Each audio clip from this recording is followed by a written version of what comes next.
Wonderful. Thank you. Thank you, everyone, for joining us today. I'm so happy to come back, and thank you all for being here. So we're going to be talking about the how to become a mindful millionaire, and we are diving in to a process. But first, I just want to talk about the key objectives for today. We're going to explore what I call the mindful millionaire way of being. We're going to create greater understanding of mindful living, evaluate what you most want and what could be holding you back. We're actually going to do a meditation that I'm going to walk you through. So if you're in a place that's comfortable to do so, then I'll invite you to close your eyes when that time comes. And we're going to talk about responsibility, what the difference is between being interested in something versus committed, and some action steps that we can take next. So let's see, there we go. So I realized that there was a slide. I kind of had these in backwards order, but what I wanted to first start by sharing is that I've spent the past 5 years researching, well, 6 years plus. Before I started my company 6 years ago, I was a financial advisor. Before that, I was a mortgage banker. But I've been studying not just how to help people as a financial planner and someone who guides people in the investment choices and also a business coach, but really what I wanted to understand was what's going on under the surface in our relationship with money. And I realized that while there's plenty of books out there that talk about, how to better invest or how to better budget, and there are some books about how to spend less, for example, or to, stop under earning. There was this segment that I was really curious about, which was how can I get out of my own way when it comes to scarcity or these strange patterns of self-sabotage, of imposter syndrome, of these things that show up in my relationship with money that I know are keeping me from creating wealth for myself. And that's what I got really interested in. And that's what I'm featuring in our discussion today. But what I noticed in the world of just working in finance for more than 25 years is that the conditioned paradigms, and a paradigm is the way we see the world through like our own lens, our own perspective, but the perspective that we have been conditioned to believe about money doesn't really work the way that it used to. There are a lot of changes going on in the world, and especially right now with COVID, I think there are huge changes happening in the economy, and there is more interest in understanding what's going on under the surface for how we show up with money, things that are going on in the world like race and politics, and like what's really going on here. And what I'm curious about and what you'll see is I'm looking for the patterns underneath all of it, because what I realized in my research is there's a lack of understanding in wealth building. But even more importantly, there's a lack of understanding in even how to, set ourselves up for success in the systems that we have and that we're working with. And when we are able to, how I approach it is when we're able to reach a higher level of conscious awareness, we're able to look down at the problems that we're dealing with in our own lives and in the world, and we have a completely different perspective. So this is what Einstein was talking about, that you can't solve a problem when you're inside of the problem. Well, that's what we're doing here, is we're trying to step out of the problems that we've had in the past and look at it with a more clear perspective, and then go back in and change things pretty drastically. And also the fact that what I noticed consistently with money is that if something hasn't worked in the past, we have a tendency to think that that's how it's always going to be, right? It didn't work in the past. This is what I can expect in the future. And that breeds a hopelessness that causes us to feel like we're stuck and that we can't make changes. And I think that COVID's even heightening that to a bigger impact in many people's lives. And so what's needed is shifting the wealth paradigms that we have established, both for ourselves and the systems, exiting the existing problems, like I said, so we can return back with a fresh perspective, create more resiliency in our relationship with money, learn the right habits, which is something I focus a lot in the book, talking about the habits of millionaires and things that when people are stuck in scarcity, what are those habits that we want to be really conscious of and not keep doing because they aren't going to help us. We want to foster the right mindset for success, and we want to both build wealth, inner joy wealth, right, and prosperity, as well as external financial wealth. The other thing I'll mention about this is that there still seems to be shame associated for some people, where it feels shameful to really focus on having, becoming a millionaire, for example, or having above average numbers, resources, or making more money. And that's also something I like to poke holes in, because as in my own journey of coming from nothing and then becoming a self-made millionaire by my mid-30s, I realized that it changed so many things for the benefit of myself and my family, and gave me so many more choices. And if I could do it, I felt like anyone could do it. But not just that, I want other people to believe in their own potential. Like, because I know how awesome it is, I want other people to have the sense that maybe I could do this too. And I think that's kind of why the book got called what it was, because, or the Mindful Millionaire is this idea that anyone can do it. And so when we talk and tune into this idea of prosperity, we'll talk about this and then we'll dive into a meditation. I am talking about, first and foremost, a feeling. So what is a mindful millionaire? A mindful millionaire is someone who, it isn't so much about the zeros, right, in your net worth. It's about the potential that you feel about yourself, like that you could do whatever it is that's important to you. Maybe you want to have $1 million in the bank. Maybe you want to be known as a, respected expert in your field. Maybe you just want to have a great job that you love. Like, it's up to you to decide. But the difference, I think, and what I'm trying to point out, is that a mindful millionaire is someone who really, truly, deeply believes in themselves and their own potential to create what's most important to them.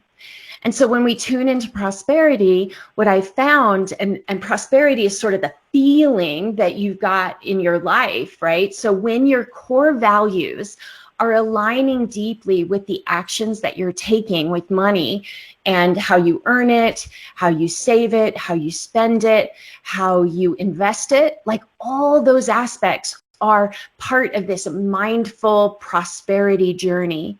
And that the more you know yourself and what's most important to you, the more likely you are to create prosperity in your life. That the biggest number one thing that I see trip people up again and again and again is the inability to transform the conversation that's going on inside of our heads. That's where the mindfulness comes in, that we need to have some control over our minds so that we can notice when we've got positive self-talk, or when we're really beating ourselves up and we're holding on to a lot of guilt and shame and trauma and difficulty from the past. And that's causing us to kind of think negatively about ourselves or our own potential. The other piece is that for many to move into prosperity from scarcity patterns requires a big shift in the paradigms that we're living in. And then also having these daily habits that support the creation of what aligns with who you are and who you're becoming. I've also found that when we change how we feel about survival, and really money is a proxy for, like, if I have money, then I feel safe. At least a lot of people have that belief that as long as I've got money in the bank, or I have enough money coming in, then I'm going to be okay. But when we change the dynamic of how we feel about survival, it changes how we feel about life itself. And all of the things that I'm teaching and that you're going to be learning today are about being able to feel fear, not make it go away, but feel it, be present to it without resistance, allow fear to open your heart, open your awareness to something new. And then we move forward from this place of love, wisdom, courage, and most importantly, unconditional acceptance for yourself. And ultimately that shows up in how you think about others too. But it's, it's a journey, not a sprint. So don't be concerned if that makes your head hurt. So, okay, so let's go ahead and do a meditation. And I'm just going to abbreviate this, but if you are in a place that's safe to do so, you could just gently close your eyes and take in some nice deep breaths. And as you breathe in and you breathe out, you can feel your body relaxing into the chair beneath you or whatever you're sitting on.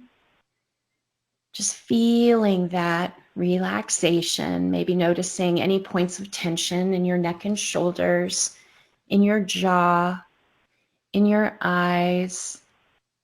Just relaxing ever so slightly, that tension. And breathing into that again. And if we're familiar with yoga, we might even do a root lock. So that's just squeezing kind of the bottom of your spine, all the muscles at the root chakra. And I talk about the chakras, and we're just going to play with this. The chakras are a, ancient, thousands and thousands and thousands of years back, ancient form of psychology that teach us about what's going on inside of us. And with this meditation, we're just going to tune in to what's going on inside of us. What are we feeling? And the chakras allow us to focus our attention and tune in to these parts of ourselves that connect to a whole bunch of beliefs and feelings. And so at the root chakra, which is red in color, it's like a spinning ball of light. And this represents the security that we feel in any given moment, the safety, the support, the stability of the systems that we live within. It might feel like, we can know when we're home. We have this really solid feeling when we're home, safe. And then noticing too, kind of what that feeling of safety and security, maybe in times of COVID, just noticing how that feels and tuning into it. And just noticing if there's a bit of fear there or if it feels really strong and steady. And moving up into the lower part of the belly. This is where our reproductive organs are located. This is the sacral chakra, and it's orange, and it's a spinning disc. And it's the center for many of us of feeling, of worthiness, of deep set creativity, that we're birthing our ideas from this place. And just noticing here, this is when we feel really worthy, we feel like very comfortable expressing our feelings, noticing our emotions, not having our emotions take over, but also noticing the feeling sense underneath our emotions, which are just a deeper sense of what's going on for us. And as you tune into this idea of worth, you can just notice if this is something that's really strong for you, or perhaps it feels a little bit weak, something that you want to work more on. Moving into the solar plexus. So we're moving up into this area above the belly button. And this is like a yellow, fiery ball spinning. And it doesn't really matter if you want to imagine it inside of you or just slightly outside of you. It's just this energy that's moving. And this is representing your power, your sense of having influence in the world, of being powerful, of being able to manage your money in this situation. Just tuning into that, seeing if that feels weak for you or it feels strong. Breathing into that. And then moving into the heart. Now the heart is green, and this spinning disc tunes into how we feel like loved and appreciated for our efforts. With money, I often see it showing up as feeling like we're well paid for the effort that we put into things, for the value that we're creating in the world. This has a lot to do with, if we feel like we under earn, there's probably something here in the heart chakra. Or if we're well paid for our efforts, we can feel just this strength, like, yeah, this is me. I feel really strong and steady here. Or maybe something that you want to work on. Moving up into the throat, the lower part of the throat, base of the throat. This is sky blue in color. And this is around expression, being able to express your truth. It's also about truth and trust. So trusting yourself. And the more you trust yourself, the easier it is to find the people that you can trust in your life, that it starts with you and how trusting you are of who you are, of being able to ask questions, to do research, to find the answers to things, to take responsibility for your money. Maybe investing, and this might be where you think about investing, working with an investment advisor, noticing how we think a lot about trust when we're thinking about advisors that we hire. So you can see, is this really strong for you, or does it feel a little weak? Something you want to work on. And then moving up into the brow chakra. So this is like right between the eyebrows. It's connected to the pineal gland in the brain. And it's this intuitive place, right? We have a lot of intuition come through this part of our awareness.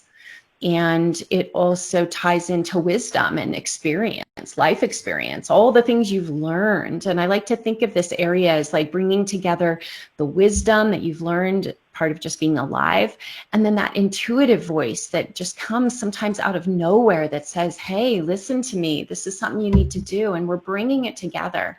And when we bring it together, it causes us to feel a sense of, I am enough. And as you tune into that belief, I am enough, you can notice, is this something you feel really, really great and strong with? Or is it a place that you can notice that you want to work on some more? And then finally, coming up into the crown. This is the connection to the divine, however you define that. And just noticing how strong this connection is, to surrendering, the idea of letting things happen and knowing when that makes a lot of sense versus other times when you're making things happen, and that's really important. So with the human experience combined with the divine experience and all that comes there. And I think of this crown chakra as I am prosperous, I am abundant.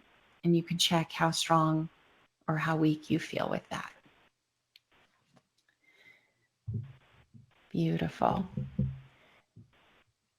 So as we tune in, you can just do a little review and just notice what you learned about your own situation. Notice where there's areas of weakness and also where there's areas of strength. And tuning into that just to see if there's any messages that are wanting to come through for you right now about money, about your relationship with money, about how you take care of yourself. And just trust whatever's coming through.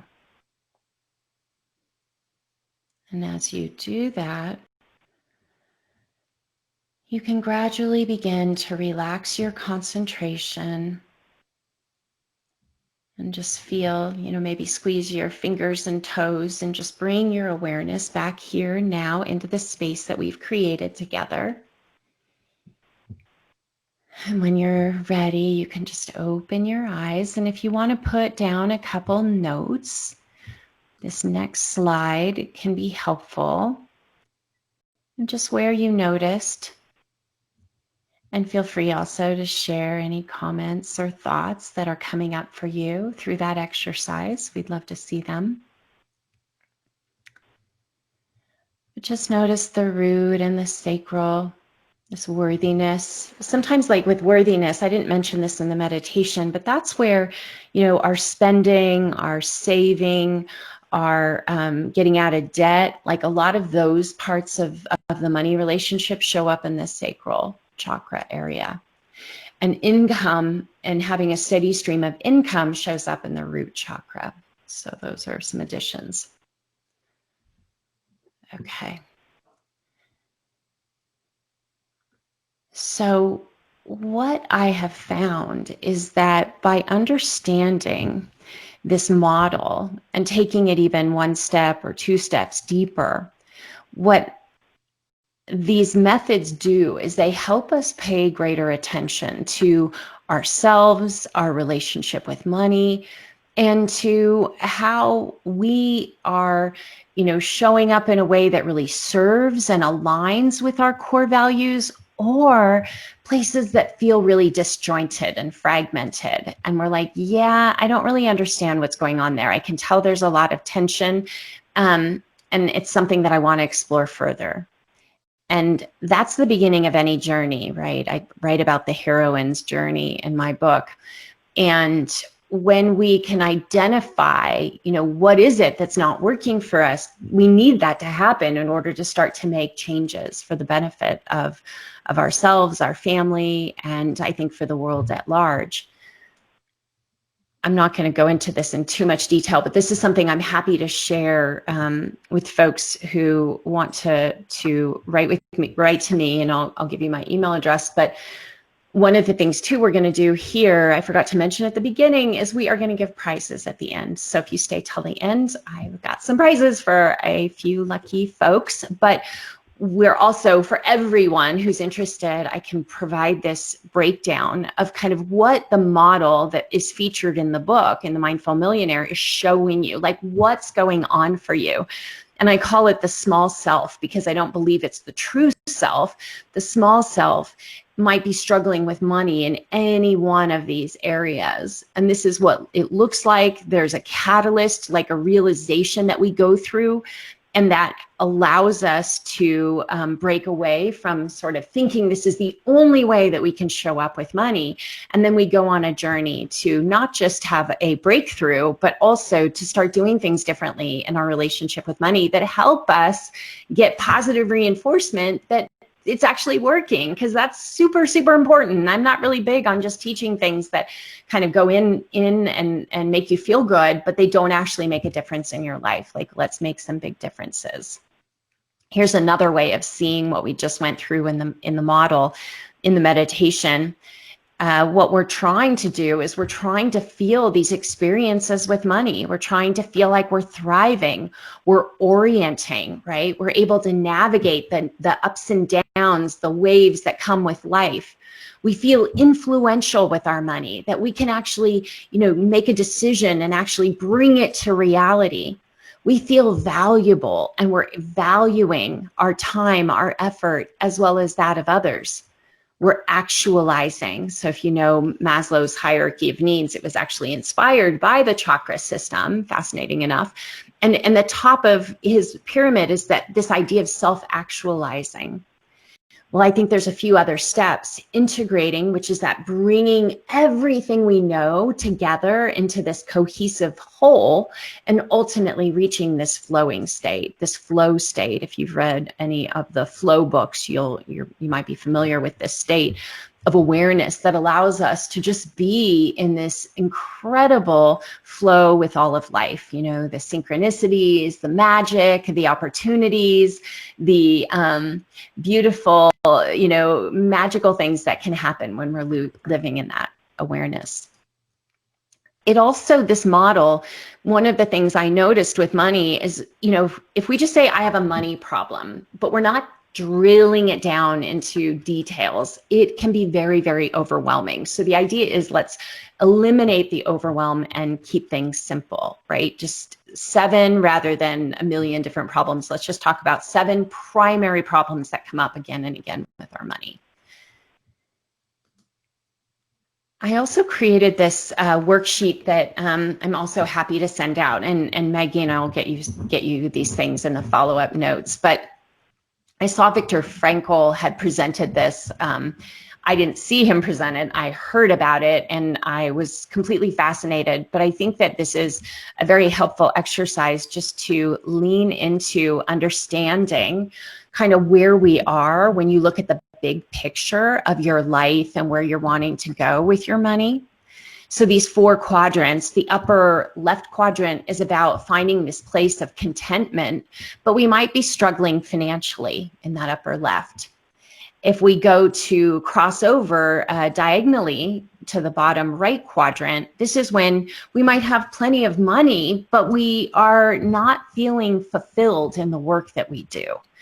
And my experience is many times we bounce back and forth, and this is what my life looked like. I was in the burnout for a long time, and then I went into the contentment box, and I bounced back and forth between those two. And then sometimes, unfortunately, we find ourselves in a situation where it doesn't feel like anything's going our way, and we're definitely not fulfilled, right? So we're materially struggling, and we're having a hard time keeping a positive self-image and a positive thought about what's going on. Typically, we're trying to obviously spend as little time as possible in that lower left quadrant. But what I think is fascinating is sometimes we have to reach that quadrant to actually kind of wake up and realize, oh my gosh, this isn't working for me. I have to make some big changes in my life. Like, we typically do a lot of the changing from that lower left quadrant just as a human beings. That's how we roll. The idea is how can we both be feeling this incredible fulfillment, right, and also have material success, and what that takes. What's it going to take for us to create that for ourselves? I always like to ask the question, in these talks, just to encourage you to think about, what is it that you are wanting to achieve in your life? What are the things that are most important to you? How can you tap into the desire that you might have a goal, right, of RVing, with your family for a year? My husband and I, we sold everything and traveled for a year and lived out of just a couple suitcases with my son, who at the time was like 10, I think. And it was the most incredible experience, and I highly recommend it. But I mean, you need to have some financial resources or a lot of flexibility to be able to do something like that. So when we think about what we want to create, the next question is, why do you want to create that? Why is it so important to you? Back then, when we were deciding to sell things and travel, I could tell that we had created a very cumbersome life, that we had a lot of stuff. We had a lot of responsibilities. We had a lot of pressure, and it just wasn't working for my husband and I anymore. And we decided that we would forego, really making money for a year and just try to figure out what the meaning of life was, and how could we be more mindful about the choices that we were making, because we were in autopilot before that. So what's your why? And then finally, when you really dive into this question, what is it I want to create? What do I most desire? Why do I want to create this? Then I invite you to ask yourself a question, which is, are you interested in that, or are you committed to that? And it's a really important distinction, because if you're interested, what we do is we'll do the convenient thing, we'll do the easy thing, we'll often come up with excuses and stories of why we can't actually do the thing. We allow our past circumstances and maybe even the present moment to control what we think and what we do. And sadly, we won't go through the discomfort that it takes to change something that's, not working right now, if we're just going to be interested. However, when we are committed to something, like seriously committed, you will take actions in spite of your fears and your doubts. And when you're committed, you'll upgrade your knowledge, your beliefs, your skills, your patterns, to do whatever it takes to achieve what's most important, right? You'll do whatever it takes. There's just no question. When you're committed and you're serious, you're going to choose to let go of the things that are holding you back, and you're going to strengthen your mindset so that the bumps that happen, the waves that kind of knock you out, do not stop you. You just keep going. That's what it takes to like make the kind of changes for many of us. And I've had to do this over and over and over again. I feel like I couldn't have written my book had I not just kept, getting back up, picking myself back up over and over again, because I was so committed to the idea of creating a book that would change people's lives and be on their, nightstand for 20 years. Like I wanted that to happen.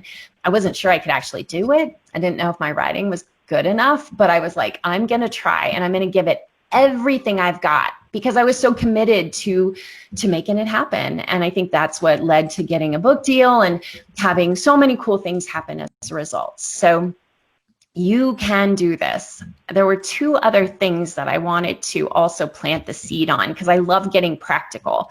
And I wanted to show you something, and you might have seen this before, but just maybe it's time to hear it again. And one of the things that I realized in just even all the interviews I've been having about the book recently, people keep asking me, well, how'd you do it? How did you and your husband become self-made millionaires by the time you were 35? And I was like, well, that's a really good question. I need to think about it. And the more I talked about it and the more I thought about it, I realized that it came down to one thing, and it's super simple in concept.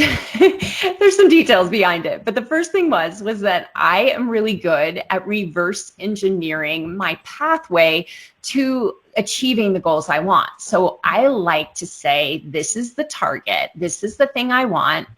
In the mid 1990s, I said to myself, I want to be a millionaire. I don't know how I'm going to do it. My parents couldn't save more than a couple $1,000s at any given time. They didn't have retirement accounts. Like, I came from a situation where that was just crazy talk, but I was like, I want it, and there's no reason why I can't get it. I just have to figure out how to do it.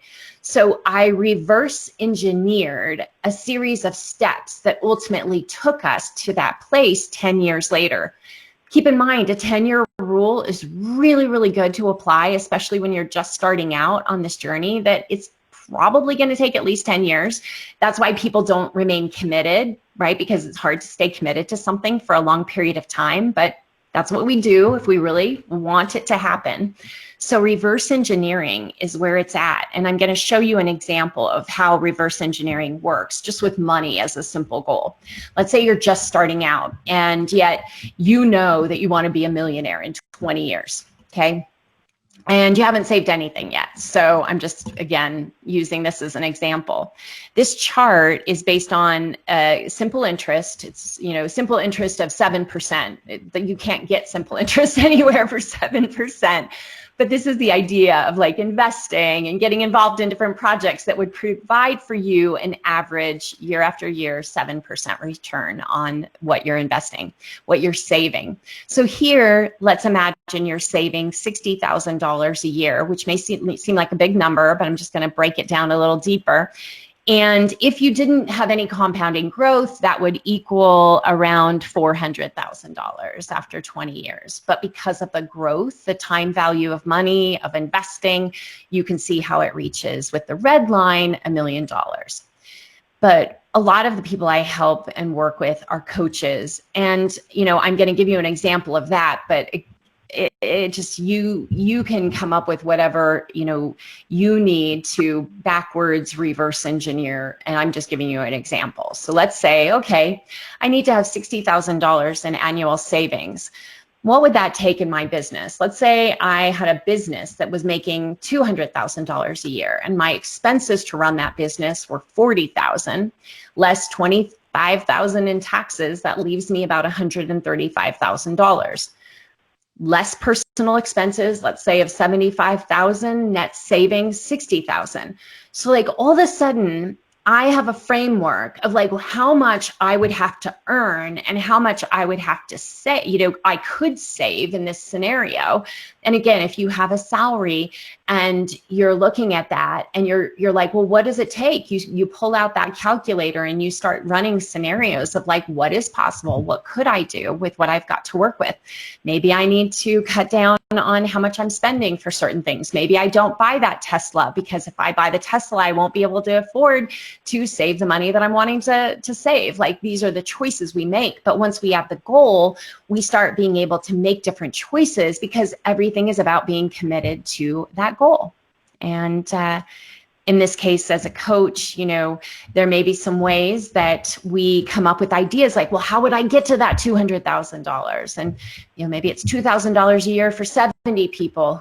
They're going to pay me to work with me for a whole year, and they're going to pay $2,000. And what would I come up with? What could I offer in the world that someone would want to pay me $2,000 a year and be super excited about it? And I would be able to help them.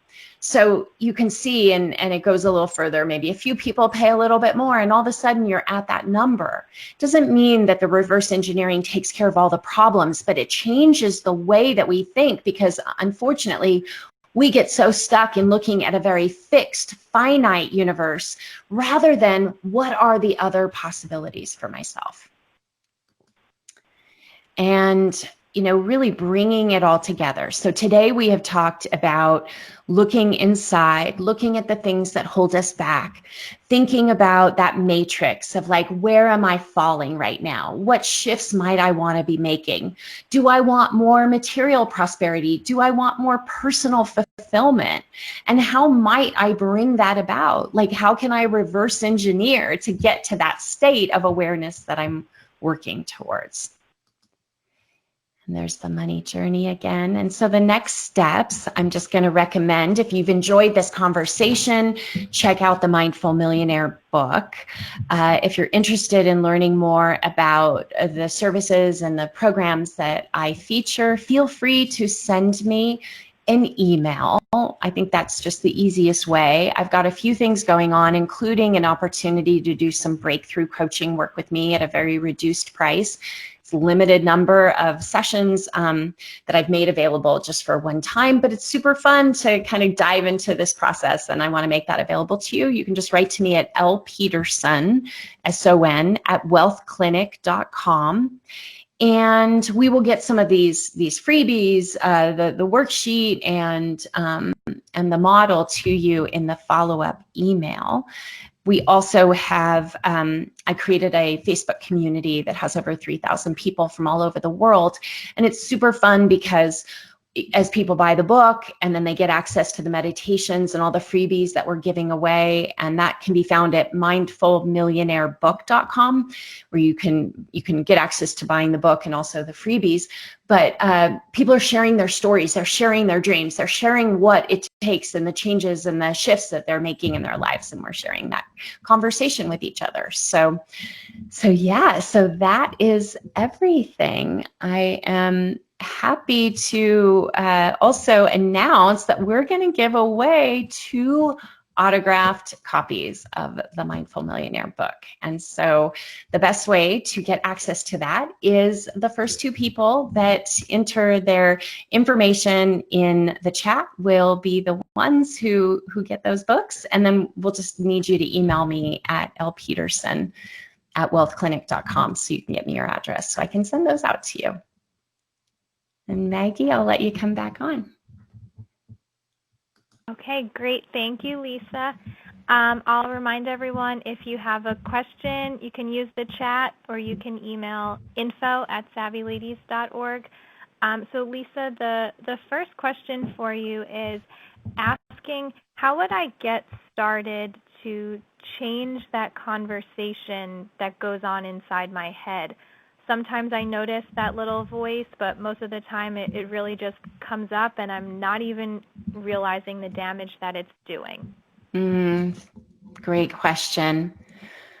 What is coming up in response to that would be to get a little notebook that you could carry with you all the time.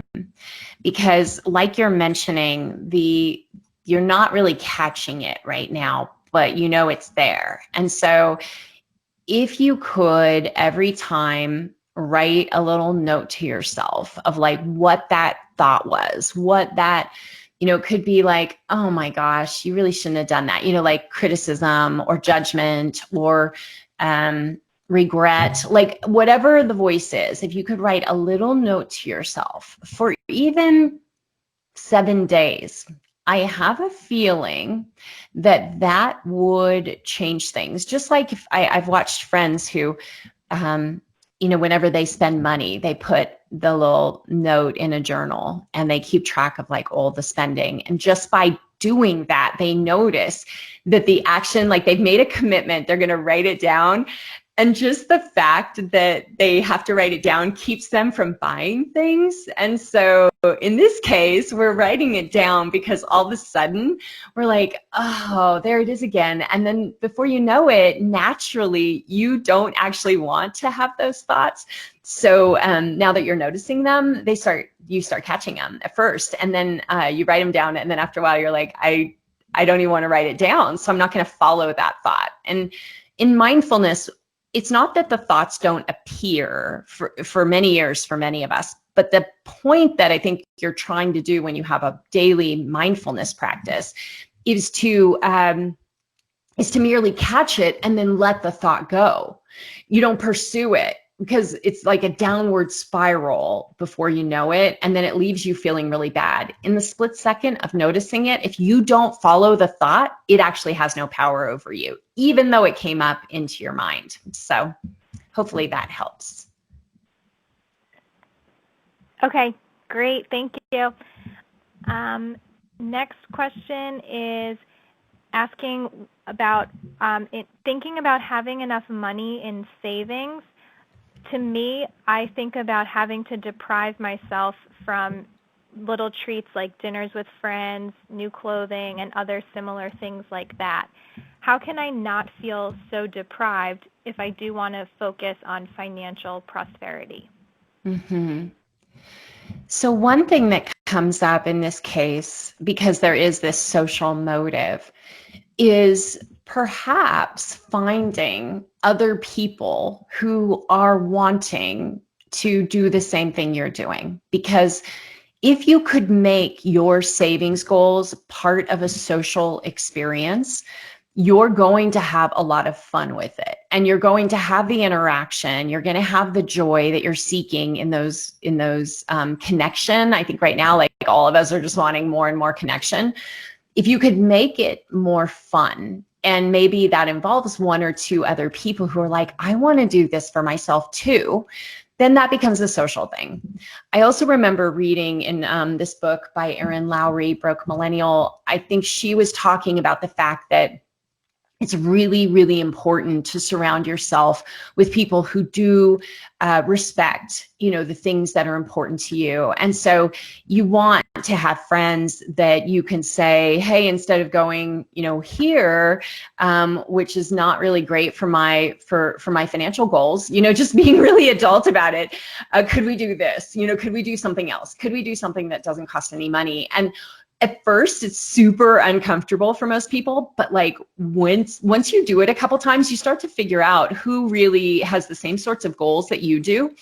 And let's be clear, there is a lot to be said for hanging out with people who share this goal. And the people you hang out with who also want the same sort of stuff are the ones that you're going to learn the most from, and that you're probably going to have like a lot more in common with long term. So we do tend to look a lot like the people we surround ourselves with. So that would be another thought.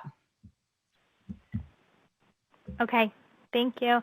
And Leisa, another question for you is saying, I want to retire in 15 years and be able to travel around the world. What are some things you can suggest that I should be thinking about to make sure that I'm preparing for this to reach my goal? Beautiful. Yeah, so the first thing would be coming up with a clear plan of what that number is, what does that number look like? How do you get there? So sometimes we'll work with financial advisors to do that kind of math. Sometimes we can just go on and, start working with some calculators to figure out what retirement's going to look like. And, one thing that I feel pretty strongly about, at least in my own journey, is that retirement is a lot easier when we have paid for our primary residence, right? We don't have any mortgage for that, or it's very, very nominal, because later in life, you don't want to be worrying about a mortgage payment. So do the homework on what it looks like in the future. Make sure you think about inflation, which is definitely a serious problem right now. Like, be over generous on the numbers of what inflation is going to do. It has actually been pretty strong over the past several years, and I think it will continue to be. So that means just upgrading how much you're going to need based on inflation, estimates. And then in the meantime, I think what's really, really important are regular reminders of what it is that you want, what retirement's going to look like for you. For many people, retirement's still going to involve some kind of work. Maybe it's very passion-fueled work, but that can also make it a little bit more flexible.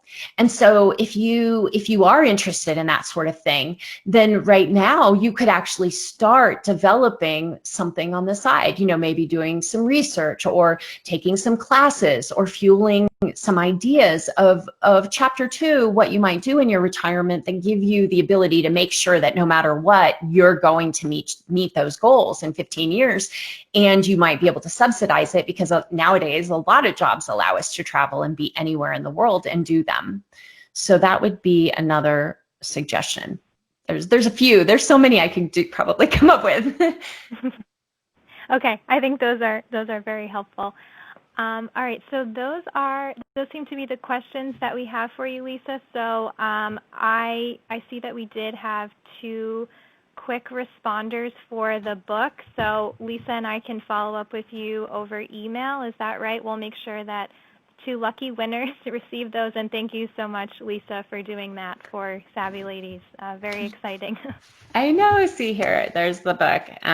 Thank you so much. I mean, it's exciting. I can't wait to hear what you think when you guys open up and read the books. I was saying last night I went to a book club book clubs are starting to be started with the book. And so back to answering that other question too, I can think of no better opportunity to come together with a group of, girlfriends in a book club and have this book be the topic. And I went to it last night, and it was really, really fun to hear what's already coming up. And they're only on chapter 5. So yeah.